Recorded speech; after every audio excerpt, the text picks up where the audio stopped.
Ladies and gentlemen, welcome into the Duval Dive. Of course, I'm Kyle Nash, the student of the game.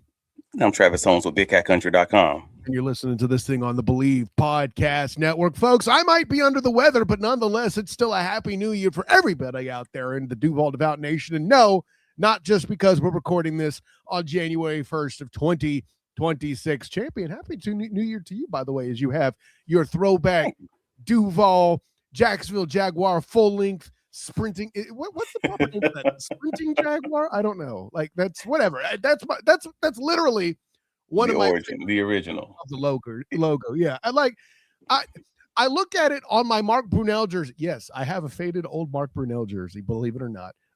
And I see that on there. It's my favorite part of it. But the one thing that's another favorite amongst you Duval Devout out there, first of all, make sure you check out Travis's cap on the Duval Dive YouTube channel. If you're listening to the audio or whatever, because, you know, the hat is cool. But another thing that is the favorite amongst the Duval Devout is hating the Titans. Titan Hate Week Part 2, and another opportunity to sweep another member of the AFC South. Now, here's what I find interesting, Travis, is something we don't normally see out here. But, hey, it's 2025 season. Things are different.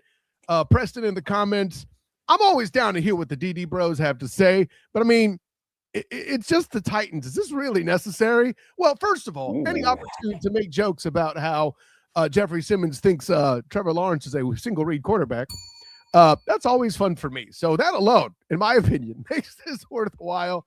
In the comments, I love the continued going after Jeffrey Simmons here, Robert Lambison. I hope he's ready to deal with LeQuint Allen. And so she'll help piling on in the comments with the same too. You gotta love every single thing about it. And yeah, happy new year to you as well, Robert. Glad to see you. Happy New Year. That's what I'm talking about. But yeah, still a lot of people. I mean, considering the Jags have recently swept the Colts, it's now a lot more fun to say playoffs.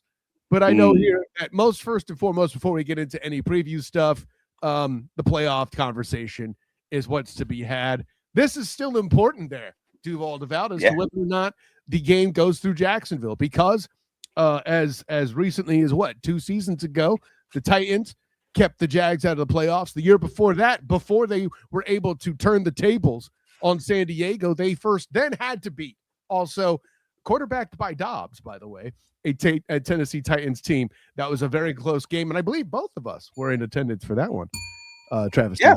So yeah, no, man, you can't take this team for granted, and we're gonna get into it in a little bit. But obviously, to your point, 2023 wasn't that long ago, and that was a Week 18 game where the Tennessee Titans beat the Jacksonville Jaguars 28-20 to give the division title to the Houston Texans. Again, that wasn't very long. That wasn't long.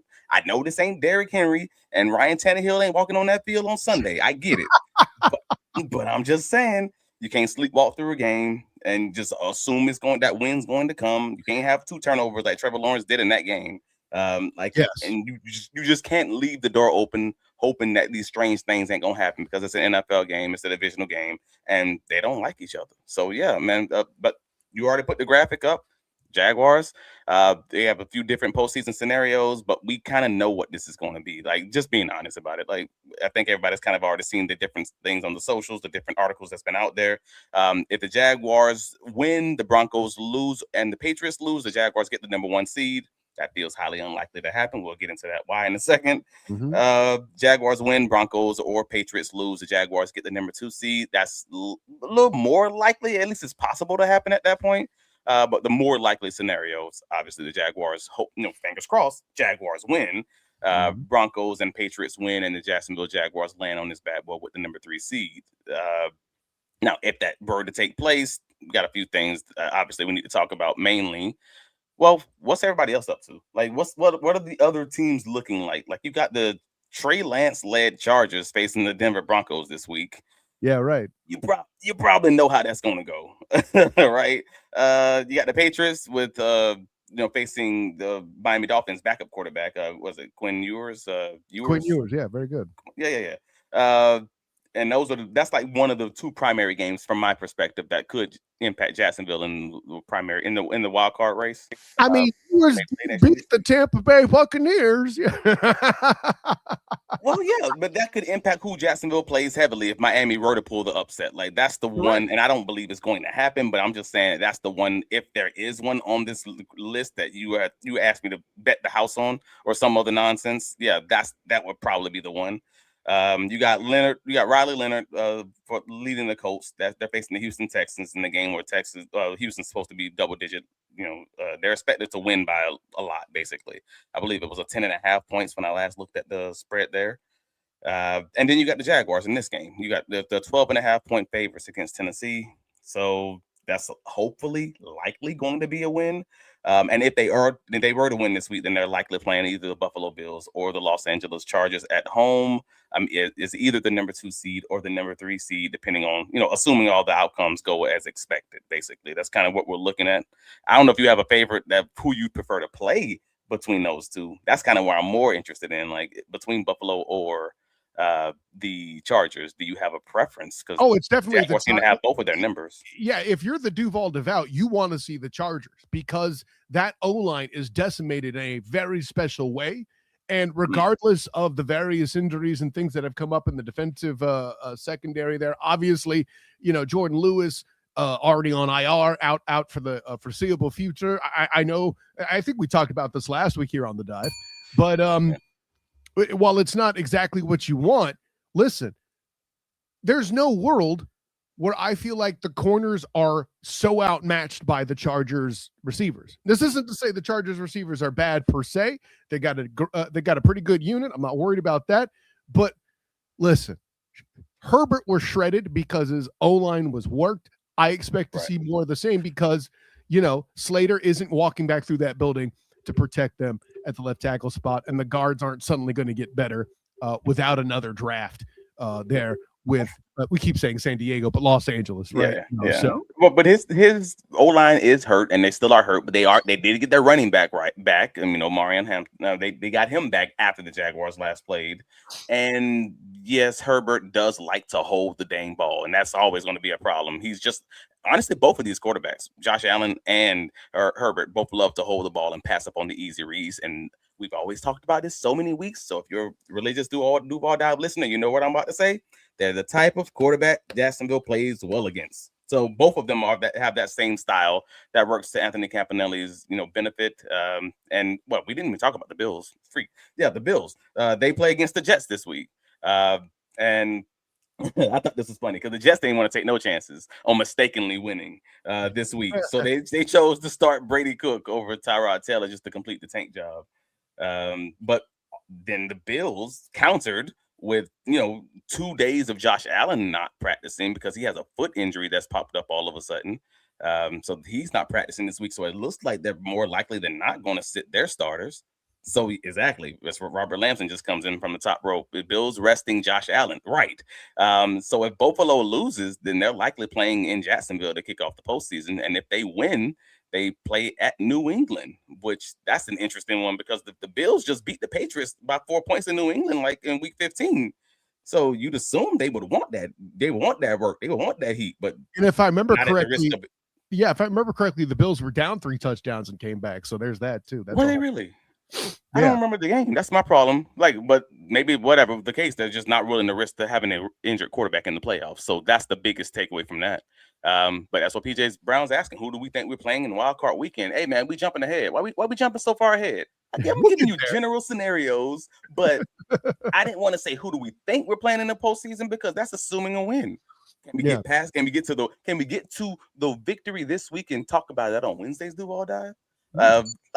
I believe if everything works out in the way that it should, more likely than not then the Jacksonville Jaguars will be opening the postseason against the Kansas City, the Chargers. I think Buffalo's probably going to lose if they rest Josh Allen. So then you're in a weird situation where they end up falling to the number 7 seed.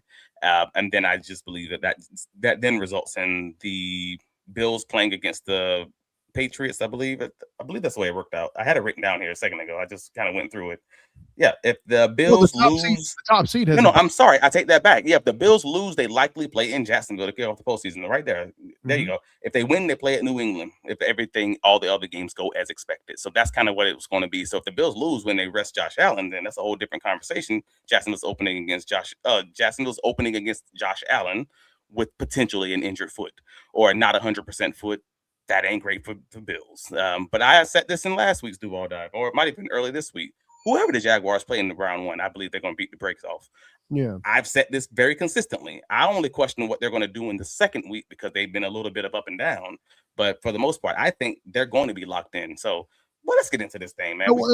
And for clarity, Greg Cross in the comments, wait, Jax is not automatically in. No, they're obviously automatically in. We're talking about in terms of the division. But I think Travis's statement holds is whether or not they lose to the Titans and are on the road the first week. I think Travis, and I'll go ahead and ride along with it, they'll still going to win week one. It's just a matter of not whether they're hosting the game, I feel like is where that's basically what it comes down to. I'm simply talking about whether or not they're playing in Jacksonville because you have the Texans breathing down their neck, and you assume the Texans are going to win against a Riley Leonard-led Indianapolis Coast, right? Like, I'm not crazy enough to put those kind of wild takes into this atmosphere.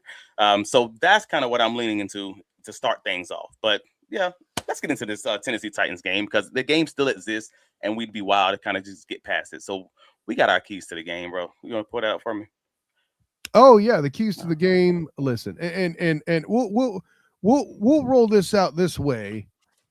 In that, I love your top point. It's simple, it's cogent, it's accurate, and it puts the Jags in the situation where they're not dealing with stuff that Buffalo is or that the Chargers are. Stay healthy, first and foremost, right? This is a game that a lot of us, hell, even in the comments out the gate, you Duval divers are treating this like it's a gimme. Yeah, I like the point you make there first and foremost. Just stay healthy, crew. That's the first and foremost. That's the number one goal. Like, what if the Jaguars are in the playoffs, and I don't want to act like this is a Super Bowl and they have to win it. They got to win it. Let's be clear. They got to win it. But also, it's about the postseason. It's about what you do in the playoffs, and whether or not the Jaguars open this bad boy as the number one seed or the number 7 seed, as Social Alki appropriately puts onto the socials. The Jaguars are in a position where they're guaranteed a spot in the NFL playoffs. It seems highly unlikely that they're going to be able to move up, to that number 1 seed or maybe even the number 2 seed. So for the most part, they're kind of almost locked in at that number 3 seed spot. So this game is purely about hitting the field, handling business, getting an AFC South division title while staying as healthy as possible for whatever the heck comes next.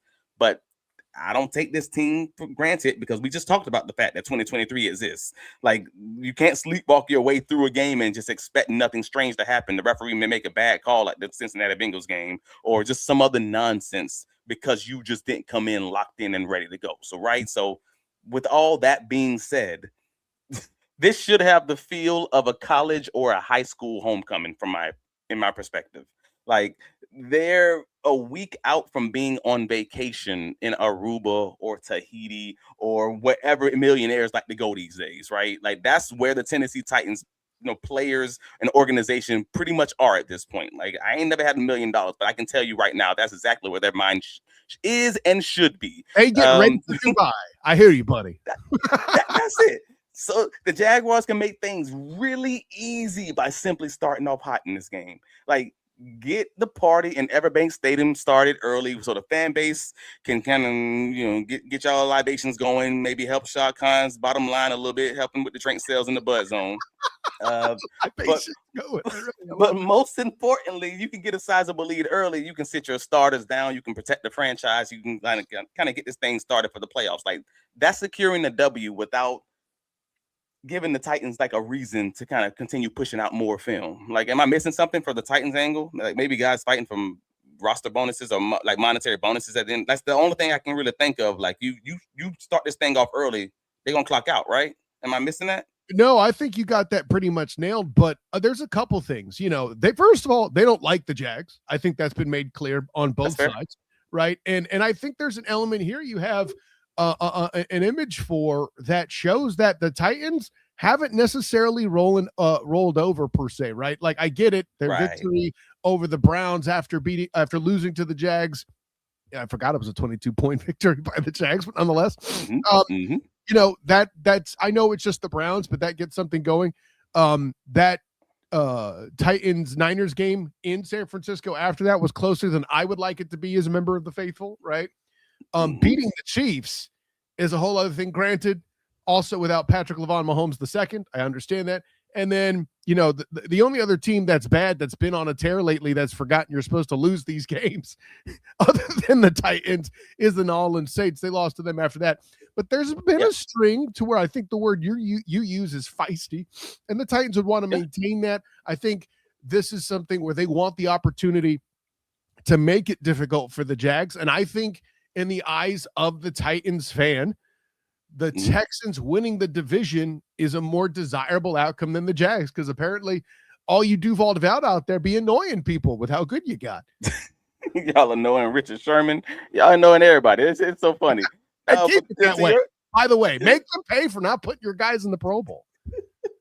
No, you ain't lying though. Like, this isn't a team that's quit on the season as of yet. Like, when you look at their games, they got the 2 wins, they got the 1 score loss. That's 3 of the last 4 games.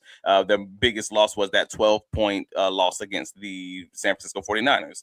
But overall, they have been trying to at least try to win football games. They're not tanking in the pure sense of the word, at least, like on the field, on the tape. So you're not just showing up and winning the game just because you thought you could or should or whatever.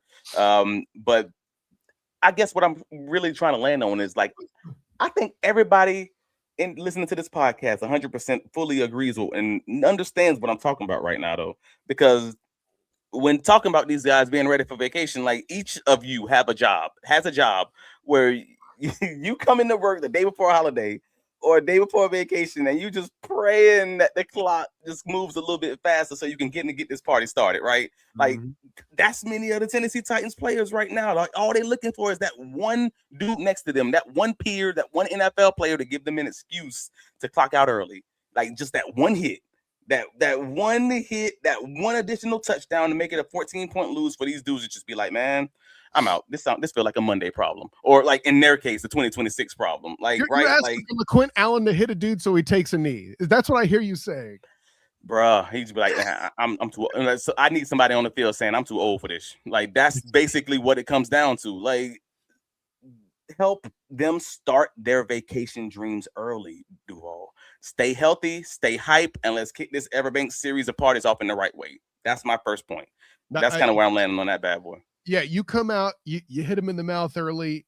They want to go home, and then you could start to wind back to achieve that you stay healthy. I think there's something to that 100%. They need to get to that point, because where I sit is they're looking for that last week opportunity to do the one last thing, the final opportunity they have to play football this year. They can do it by hurting a team they don't like, and you got to take them out of that mindset. I think you're right about that. No, I mean, you have different breeds of different guys. I will acknowledge that part. Also, you got some guys that's out there and they absolutely gonna give it their all, and you got other guys that's trying to run that clock out. Like, well, I'm sorry, we got coworkers. We all know what this is. 80% of these guys, they just average. You got the 20% that's gonna be a little extra, and they're gonna be pop. That's Jeffrey Simmons. You got the top, that top 20%, and then you got them other guys who just like, hey man, what time? Damn, it's only 3:00. Man, ain't even halftime yet. Like, I'm saying. Use those guys, build that lead, and end this bad boy. You got it. But see, here's another part. There's another dramatic part of this analysis that I'm a little surprised you missed, champion. The thing that could hurt the Jacksonville Jaguars the most. The Jacksonville Jaguars. How about you don't get penalties and you have the graphic? Wait. No. We cannot get into this. We are 2 segments from that. You killing my show content. You haven't labeled number 3. My bad. We still ain't talking about Cam Ward yet. I thought he was. Yeah, we gotta get up. Fine. Yeah, you got me though. But let's stop the run early.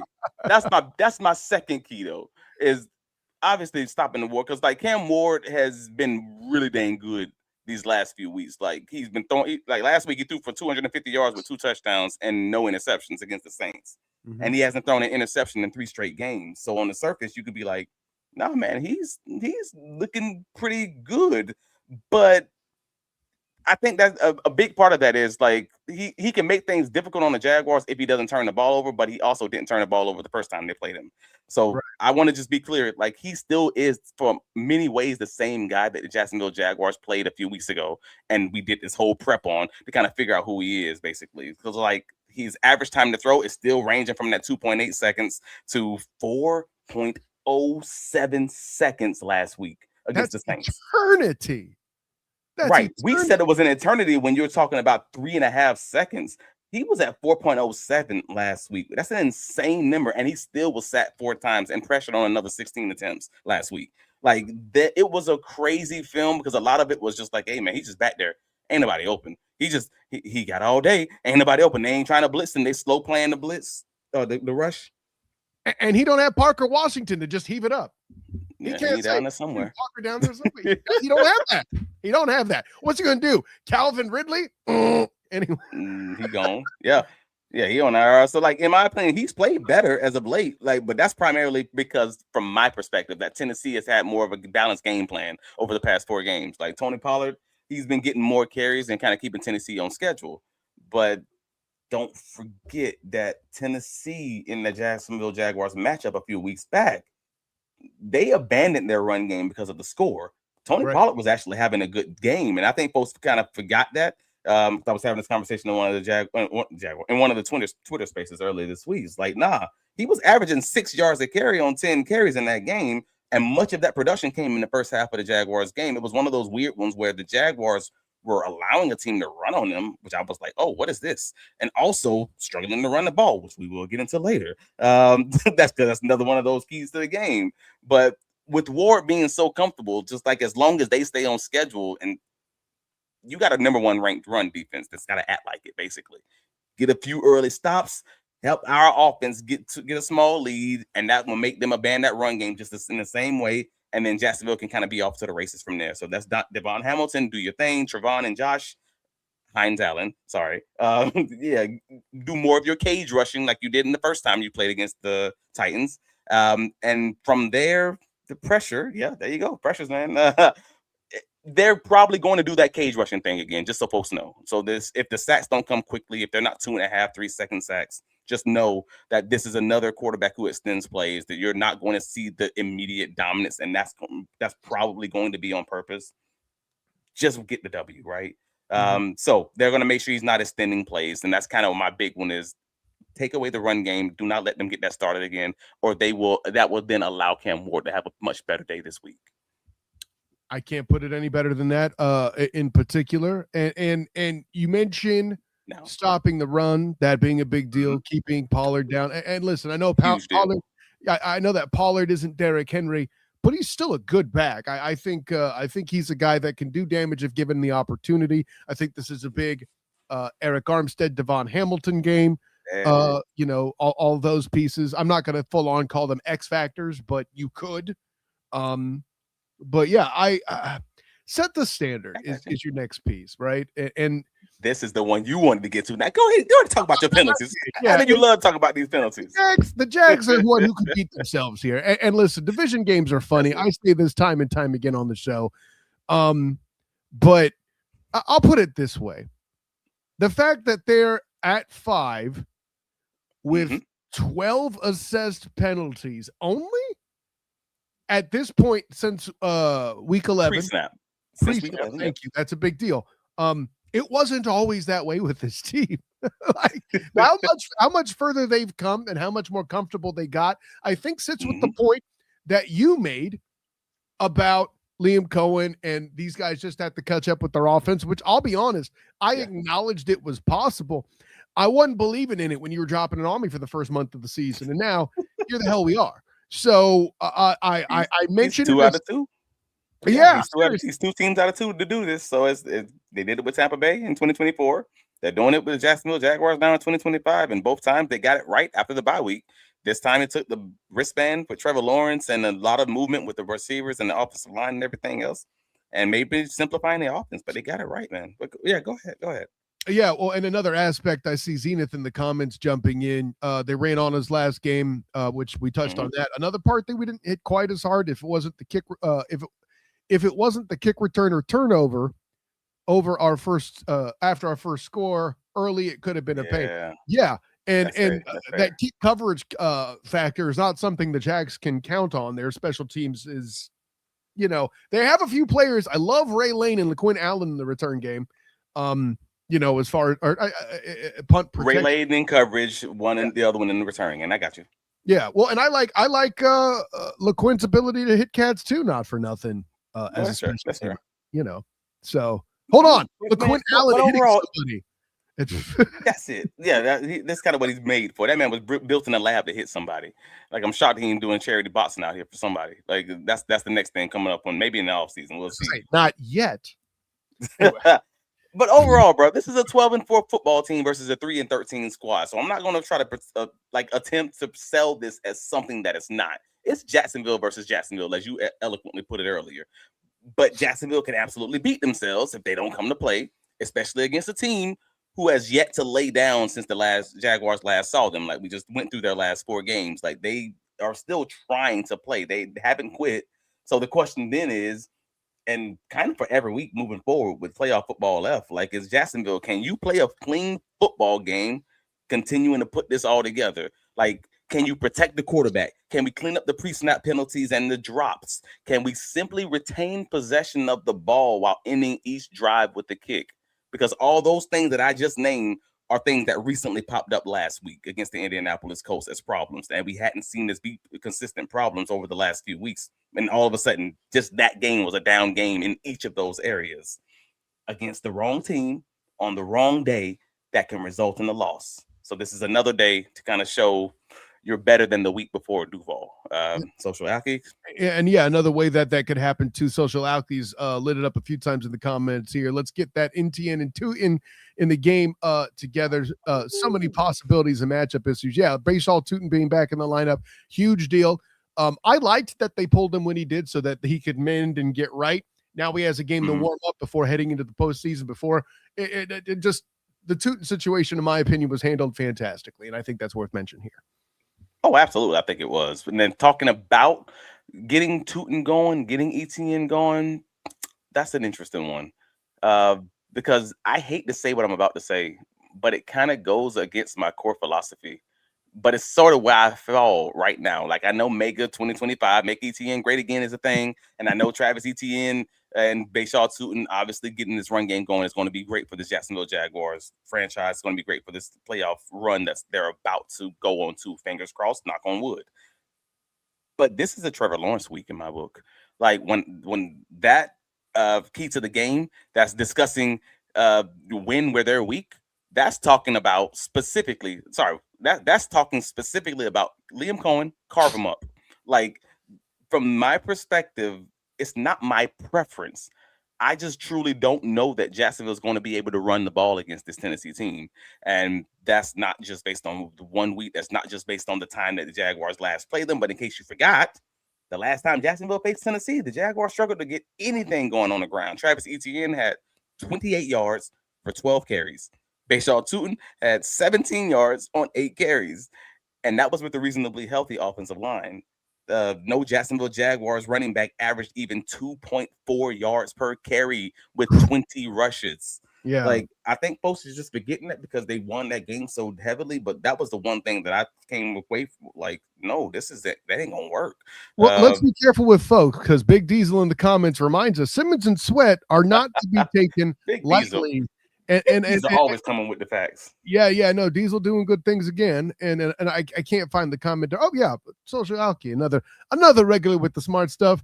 Jags can move the pocket to negate Simmons and Sweat, and help with Key's pass rush, outside zones, draws, screens can help as well. And I can't find the comment. I was going to show this one too, but somebody made the point that Sweat and Simmons are a better duo at the defensive tackle spot than Stewart and Franklin for the Colts.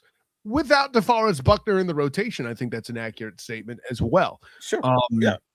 So I think I would agree with that. The AFC South is still stout at the defensive tackle, and it's funny. It's a carryover from when this was still a run-first team, except for Jacksonville. They just never shipped all these guys out there too because they're trying to still break down pockets inside to go after pass rushers instead. This is how good they got a defensive tackle in this division. It's very unique. Anyways, sorry. No. But no, when Social says we should, this was literally the argument that I made earlier this week in one of just again, I talk of Jaguars football all day, all time, all week. So I'm already half of these things I'm talking about right now. I've already talked about with 2 people, 3 people, whatever it is. Since Jacksonville last played Tennessee, the Titans held the Browns starting running back to 1.9 yards a carry on 14 carries. They held CMC to 3.3 yards a carry. They held Isaiah Pacheco to 39 yards. I know he had like 8 carries, so at least that kind of helped it a little bit because they blew them out. And the dam broke last week with the Saints running back running for 94 yards. But again, that's 3 out of 4 games where they were dominant on stopping the opposing team on the ground. So I'm not saying it's impossible. I'm just saying it feels like it could be another tough week for the running game coming off one of their more successful days in over a month. And it didn't feel like a crazy successful game last week for Travis Etienne, but it was better than we've seen as of late. Like, to put it in perspective, the Jaguars have the number 1 rushing defense in the NFL, right? Anthony Campanelli's defense has held opposing running backs to 3.9 yards per carry for comparison. I was just telling my guy Wayne this in Tampa the other day. He was shocked when I said it to him because he had Travis Etienne in fantasy football. And I'm like, dude, last week in Indianapolis was the first time Travis Etienne hit 3.8 or more yards per carry since week 12 against Arizona. Like, it has been a rough 4-game stretch for the run game and the offensive line as teams continue to kind of load the box and run blitz on those early downs. So they found to get a job. They got the job done through the air. Yeah, you're getting touchdown points off of ETN fantasy-wise, but it sure ain't in yardage. You're right about that. Right. So it's not the yardage. So I wanted to say that because that guy, Jeffrey Simmons, exists, and he dominated the Jaguars' reasonably healthy offensive line early this season, which we showed you guys on the Duval dive that week. If you don't remember, we got you. Like, that guy, Jeffrey Simmons, just took up 3 dudes on one of the early rushing series, like in whether it's the passing game, whether it was the run game. That was one of the primary reasons the Jacksonville Jaguars struggled at stopping at rushing the ball for much of that game. So in my head, I'm like, dude, we have a week where we could be missing Patrick McCarry for a second straight game. And I'm not 100% sure this team, like they probably want to have a healthy roster going into the playoffs. And if that's truly the case, then you probably don't play Patrick McCarry. There's a 50-50 shot whether or not they play Robert Hainsey this week. And at that point, you're then talking about a team that struggled to run the ball with their starting guys now having to be able to run the ball with their backup guys. So when I say, hey, Liam Cohen, carve him up, that's what I'm saying. Hey, this feels like the Trevor Lawrence sweep because Cohen has pretty religiously found a way to milk production out of less than favorable conditions for a few weeks now, in different ways. He squeezed more out of the roster than the individual pieces would seem to be able to be capable of giving, right? It just seems like another week where this is not the favorable condition to try to force these dudes to run up the middle or run against this Tennessee Titans team. I don't know if you have a feeling on that, because I know we've had some arguments as of late about the run game and how we should keep it going despite, despite the fact that it's not being as successful. That we just talked about that last week. And there's there's some elements of balance you have to throw in, but actually this is going to be one where I'm right alongside with you. Matter of fact, we haven't got to it yet. I'm going to throw in my X factor once we start breaking down the injuries in this game. Okay. Because I think that's well, how about, are we there yet? Are we talking the injuries, or we need to hit this point here? Because bear with me a moment. Because if that's the case, let's just wrap this bad boy up talking about. I want to give Liam Cohen his last little bit of flowers, right? Because someone put out in those socials, and I'm sorry, I love to make sure I give folks credit, and I'll take a snippet of it and try to share it, but I just forgot where we saw it. But it's been a freaking weird season for the Jacksonville Jaguars, right? Like, the NFL is drunk. What are you talking about? That's fair. But since the bye week, the Jaguars' leading rusher in touchdowns is Trevor Lawrence. The starting quarterback has 9 touchdowns, which is 2 more touchdowns than the starting running back. The starting running back leads the team in receiving touchdowns, which is 2 more than your next best wide receiver, right? Like, that's crazy. Like, the fact that you got Parker Washington as your leading wide receiver with 760 yards. You got Travis Etienne with more receiving yards than De'Ami Brown somehow. Parker Washington, again, more receiving yards than BTJ and Travis Hunter, obviously because of injury. I put this out on the socials earlier this week. Like, all of that going on with 0,000-yard receivers, your leading receivers, probably your number 3 guy since the bye week. And somehow you're a 12-win team who's blown out 2 top AFC teams simply because they have no idea how to attack you. Because your primary strength you've shown has been various different things throughout each week. Like, one week is Parker Washington. Oh, it's Travis Etienne. Oh, if maybe that's not going to work, that's fine. Trevor Lawrence can run the ball. And then, or it's Brenton Strange. It's because there's not a 1,000-yard receiver. There's not a 2,000-yard running back. And even when you stop the running back on the ground, they're throwing the ball to these guys and getting them involved in that way. Liam Cohen in that way has been so dang good because now he has a freaking quarterback who's the NFL's second leading quarterback in rushing touchdowns, and that's leveling the playing field in and of itself. So, and I saw a stat somewhere. If he gets that 10th touchdown against the Titans here, he'll be the first quarterback in some period of time to have 25 plus and then 10 rushing touchdowns. Which I like that. I didn't know that. I know he's been balling, obviously, with the number of touchdowns, top 3 in the league, but I did not know he was to that level. So that's interesting. And I'll put it this way: the graphic you showed had John Matthew Stafford there with 42 touchdowns on the year.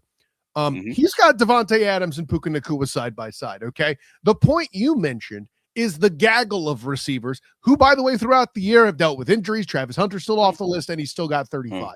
I think what we're seeing with that isn't a bug, but a feature of a successful rebuild. Right? Dudes are getting injured. The successful rebuild has depth. I just saw a comment here amongst the divers that I'm not going to find it right now, but whatever. The 8 different, I think it was Robert that said it, 8 different O-line rotations at this point, which I don't know that that's the correct number, but it makes sense if it were. To be honest, it might be even kind of low. I don't know.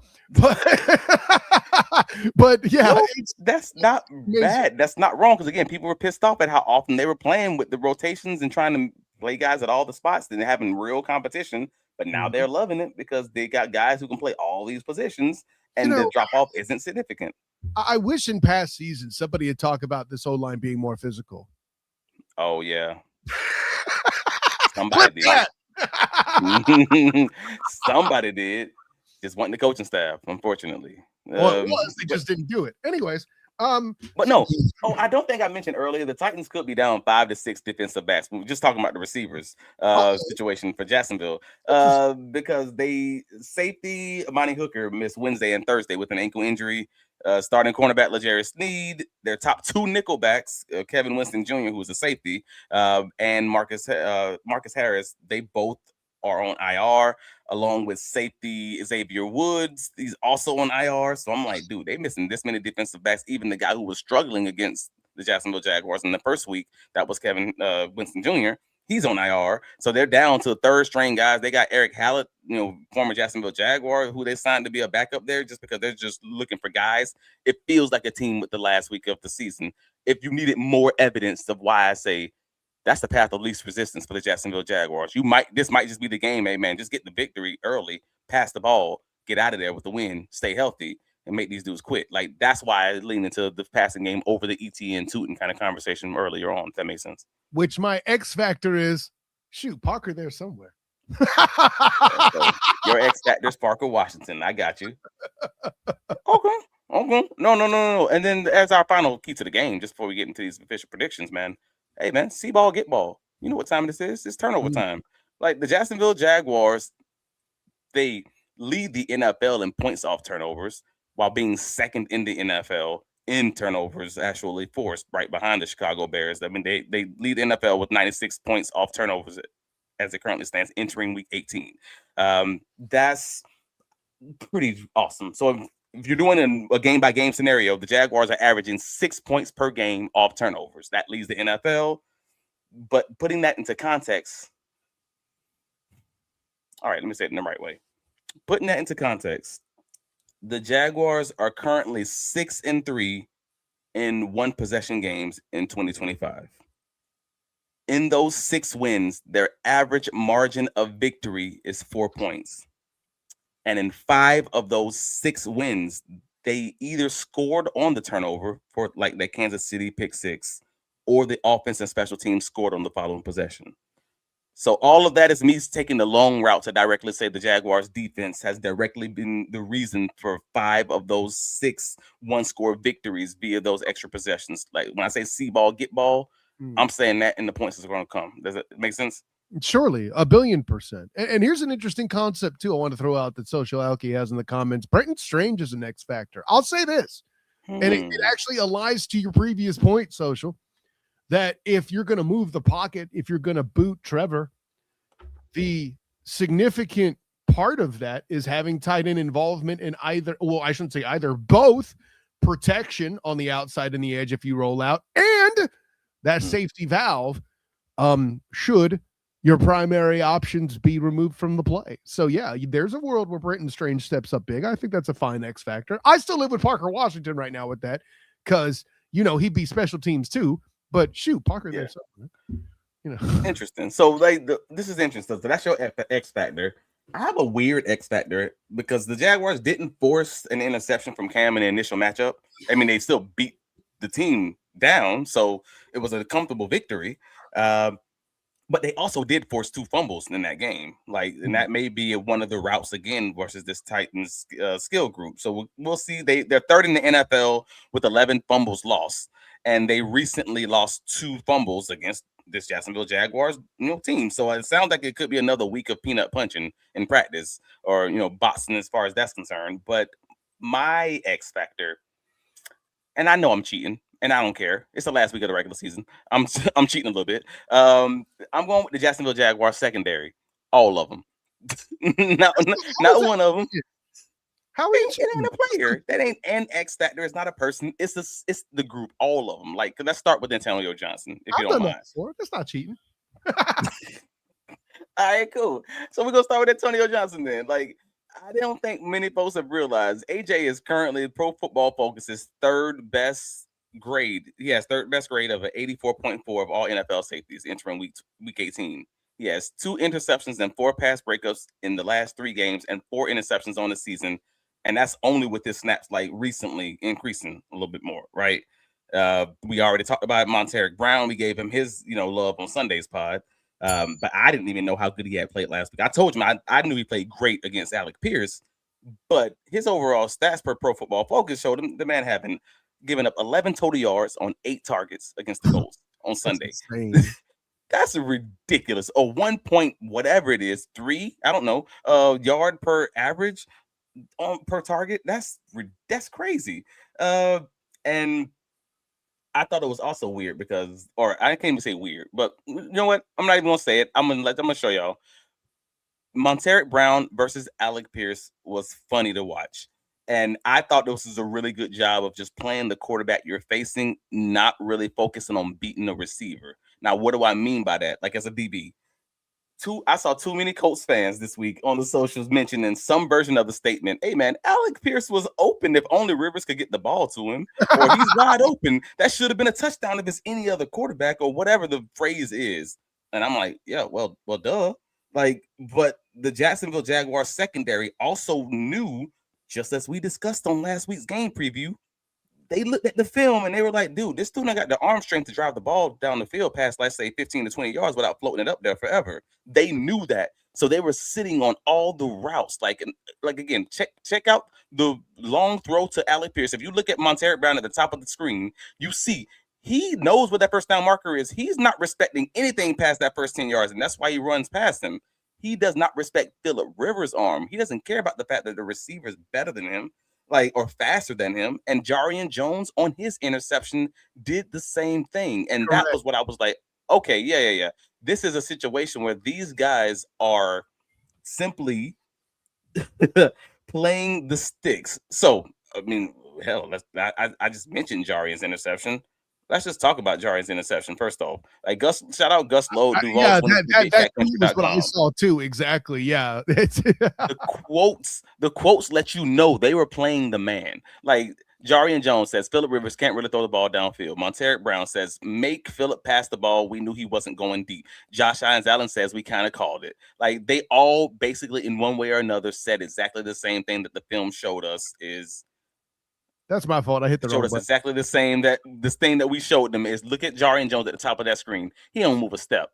They are in zero coverage, guys. If you don't know what zero coverage is, that is man-on-man coverage with no safety help in the middle.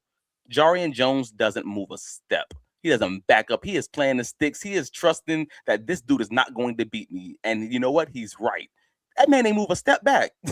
He ain't scared of nothing deep. That's what I mean. So in the famous words of Harvey Specter, break and collapsed. That's insane. Yeah.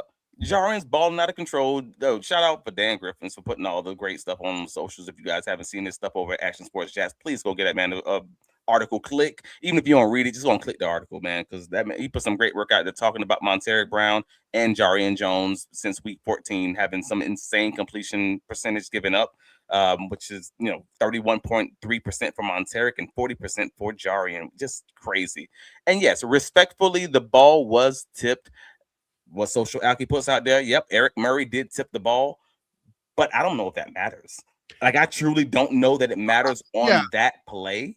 Because no matter what, there was no backpedal. So even if Murray doesn't tip it, I don't feel like he's backpedaling if that happens. He's right. They're still playing it aggressively. Yeah, that's the point that I'm making. They are playing the that's what Harvey Specter. What was the show called? I'm forgetting just that quickly. Suits. Yeah, he said, Suits. There you go. Don't play the odds, play the man. Like they played the coverages that was called, but they played them like they were playing a recently retired Phillip Rivers. That's what it came down to. They knew he was gonna struggle throwing the ball downfield and throwing the ball outside of the numbers.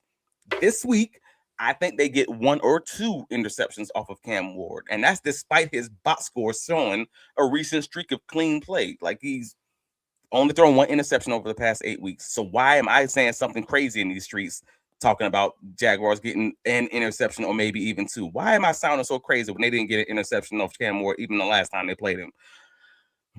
Because I look at the film and I look at the data, and I'm saying this. So Cam's been playing better, right? In his first 9 games, he still had 10 turnover-worthy plays, which was 2.7% of his attempts.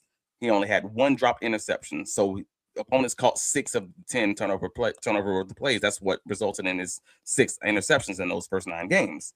Since their bye week over the last 7 games, he has 13 turnover-worthy plays, which is double his original rate in less games. So that's 3 more turnover-worthy throws in 3 less games and less pass attempts. Defenders just dropped the 5 interceptions. That's all that's happening. He's still making these passes. He's still throwing these balls into some dangerous spots on occasion, especially the longer he has in the pocket. They just dropping them. The Jaguars don't really drop interceptions. We've kind of religiously seen that for much of this season. If they get their hands on 1 or 2, I think they're going to walk away with 1 or 2. Jaguars walk away. Jaguars on top. I believe that they will come away with at least an interception this week. That's just my opinion. Yeah, Sociality in the comments, there was somebody in there saying that some of these balls look like a Blake Bortles duck in there. That's where he was talking about the ball getting tipped.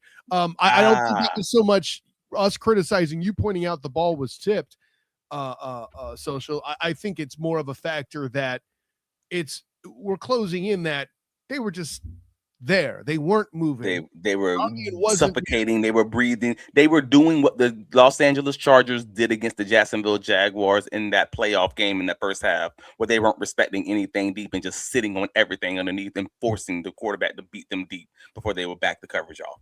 The Jaguars did the same thing, and I love to see some intelligent DB play from my perspective. That's my jam. Yeah, and listen, both you and Social are right in this scenario. I think you both make great points. Preston says something interesting to me, at least. Cam is how they beat us. That's the only way. That's asking too much. He'll have to throw some dangerous hero type balls, which means if the Jags don't get interceptions, this will be a closer game than the dude all devout will find comfortable. I think that's a good point you mentioned there, Preston.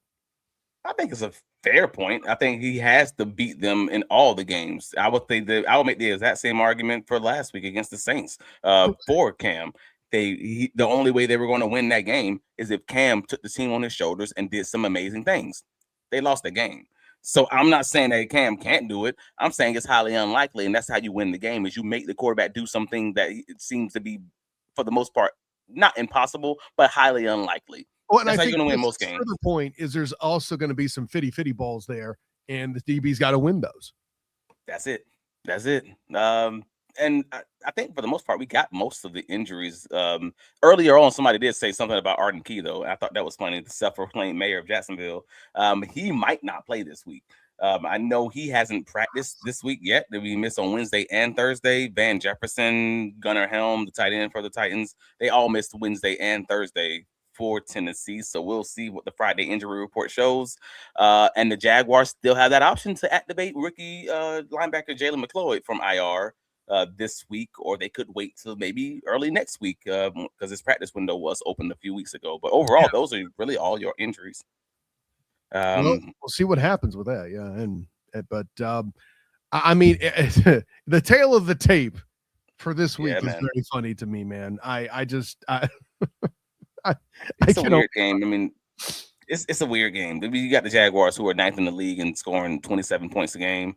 The Titans defense is averaging giving up 27.3 points a game, while the Jaguars offense averages 27.1 points per game. So basically, we got pretty much a guarantee the Jaguars should be scoring at least 27 points this game, because both the defense for the Titans and the Jaguars offense are telling you the same thing.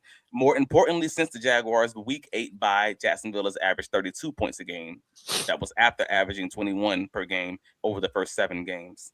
The Titans averaged 17 points a game, while the Jaguars' defense has held their last 5 opponents to under 21 points. So, what's my phrase I say about the NFL defenses every year? I hope you remember it, but if you don't, I understand. If you hold the NFL offense to under 21 points, that is a winning performance. The Jacksonville Jaguars defense is doing exactly that. Like, they hold defense offenses to under 21 points per game. I think that's a winning performance for the year for the Jacksonville Jaguars defense, and I think they do it again this week. They're winning on both sides of the ball. They're 9th in the league in both scoring, and they're 9th in the league in points surrendered. This is what we got, man. Like, I feel like this tape and the stats and the roster and the injuries all kind of speak for themselves. I'm not going to belabor this point. And then we obviously have Kyle's favorite stats that he wanted to make sure he showed y'all on this bad boy. I looked at this on Twitter and my mind was completely blown. First of all, the fact that my faithful are number 2 in the league is also crazy enough. But then the Jags have over 100 points, 119 point differential to lead the NFL. Right? I don't. So they're beating the heck out of a lot of teams in these matchups that feel very similar to this matchup since week 11. In this last third of the season, by the way, it's from weeks 11 to 17 for full context there. And by the way, Travis, you might notice that we don't see the Titans on there. They're so far down, we couldn't fit them in the bleeding graphic. So yes, they are last in the league, and they're at the bottom of this chart. So unfortunately, they did not make the cut for how much space we had on the image to show it to you guys. So that's kind of how it's been going in Tennessee. We don't like them, so we don't feel bad for them. But yeah, that's kind of where that is. What's the phrase? What? The bar is in hell? Anyway. The bar is in hell, and they ain't make the cut. That's crazy. But I mean, you already know what this is. Like, the guys over at NFL.com, the analysts gave it a clean sweep, man. They think the Jacksonville Jaguars win this game, and why shouldn't they? With the top scorer being who is Gordon? I don't know who G. Gordon is. You don't know who that is either, but he says the Jaguars will score 36 points. Yeah, it's the highest score. Right, exactly. It's the highest score he has. The Jags with 36. There's at least 2 analysts I'm looking at, 3. Actually, a lot of them have around a 50-point game, which is interesting because they're under the impression the Titans are going to score 20. I'm not. But you still get a 50-point game. Cam Little gets involved like he does. 33-17 is where I'm at. I don't see anybody else on here with a 33-17, but that's how I get to 50. Nice. Yep, and I got this bad boy at 37-17 Jaguars. I mean, it's only 4 more points for the Jaguars than you had, so I'm pretty close. I mean, you also had my basketball number in there, 54. Shouts to Horace Grant. But So no, I think the Jaguars will win this thing like easily walking away. I think again get those guys sitting down by the half, kind of protect the franchise, walk away with no injuries or as few of those as possible, and again get the party started at Duval early because you got a few of these games coming up, at least another one. Hopefully, if you get lucky enough, maybe even two. And yeah, Cyclops says the Titans are winless in the division. Are they really? I mean, I guess it makes sense. They only got 3 wins on the season. I guess I just didn't realize none of them were against the AFC South teams. That's interesting. One was the Let's Browns, keep that one going. was the Chiefs. So yeah, there you go. I got nothing for That's you. funny. So for the most part, I mean, that's what we got, man. Like, I think the Jacksonville Jaguars win this bad boy. I do hope that they win it with the score that I'm predicting because, I mean, they have a 12 and a half point spread, and that definitely covers that and then some. I got them winning by 20. That's kind of where I'm looking at. But overall, I don't know if you have anything else you kind of wanted to cover. We kind of went around the world and back. Yes. But yeah, and Joshua says they won't score 10. And I'm saying, dang. Okay, I mean that's a take. It's on the board. What do I have? Well, I did say 17, didn't I? PT phone home. Preston says, "Is this the first big win blowout prediction for Travis this year?" No, actually.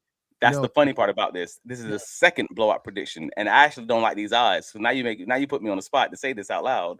The only other time that I have predicted a Jacksonville Jaguars blowout was against the Seattle Seahawks.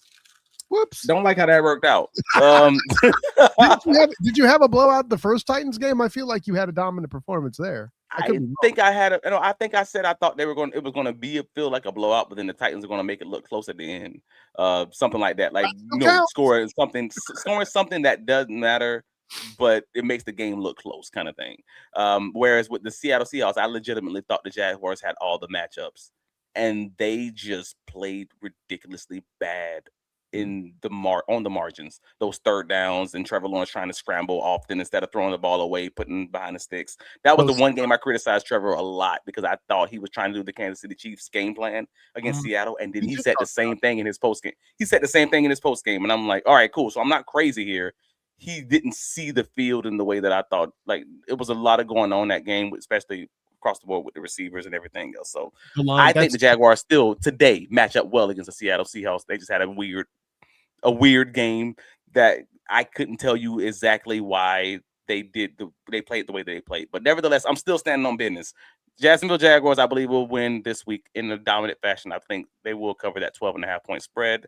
And let's see if we're right, man. But I mean, where I can be found, and you can clown me if they do not. That's Travis D. Holmes on all the socials. BigCatCountry.com will have the write-up of covering any of the breaking news for the team, and also the write-up of following the game. Hopefully, getting that party started. Maybe even at halftime, we'll get bold enough and post the article at halftime. Jaguars blow out Titans. We'll see.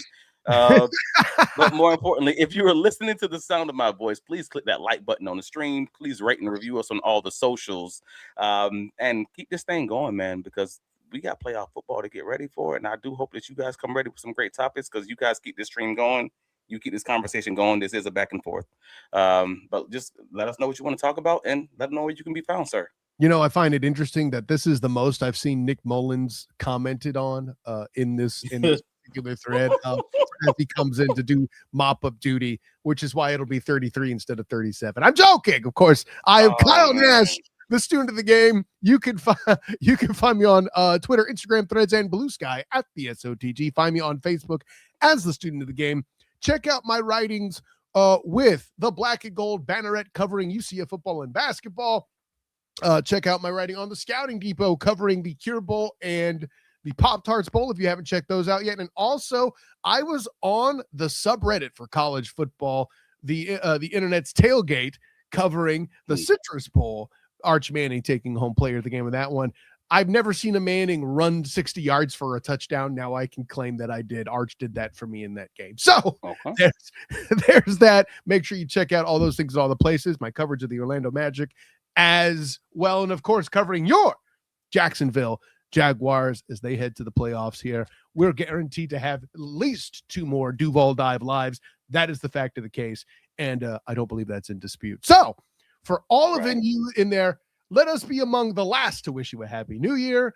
And for my personal champion, Travis D. Holmes, for all you Duval divers and Duval devout, thank you once again. This is Kyle Nash, student game. Until next time, everyone, class dismissed.